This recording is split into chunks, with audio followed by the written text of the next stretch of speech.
पैसे वाले हैं तो थोड़ा हिसाब से ही जाते हैं, और जो गरीब होते तो वो पान सुपारी ही लेके जाते हैं।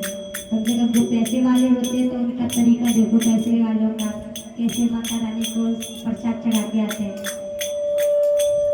और जो वो समझी भी नहीं, ऐसे फेंक फेंक के फूल मारते हैं, ऐसे ऐसे करके ऐसे ऐसे करके। लेकिन जो गरीब होते हैं तो वो तो दरवाजे से ही लौटते लौटते आते हैं, क्योंकि माता रानी भी उन्हीं को देती है जिनके पहले से पीछे से भंडार भरे हो। गरीब को तो वो भी नहीं देखती कि वो 4 रातों दिन ढोलक बजवाए, बच्चा गली गली में भटकवाए। जयकारा शेरावाली का वो सच्चे दरबार आ रही। तो दो गुजारत चली गई वहाँ पर, ऐसे ही एक पैसे वाली थी और एक गरीब थी। तो दोनों आपस में बोली कि मैं इनसे, एक बोली कि कम से कम तू आती है, कब से आती है और इतना परेशान रहती है, और ये मैया रानी तुझे क्या देती है? तो दूसरी बोली मुझे तो बहुत कुछ देती है। कह रहे अगर मैया तेरे में इतनी शक्ति है तो ये आ जाए सामने निकल कर, मैं भी यहीं खड़ी हूँ। तो गरीब हाथ जोड़ के खड़ी रही।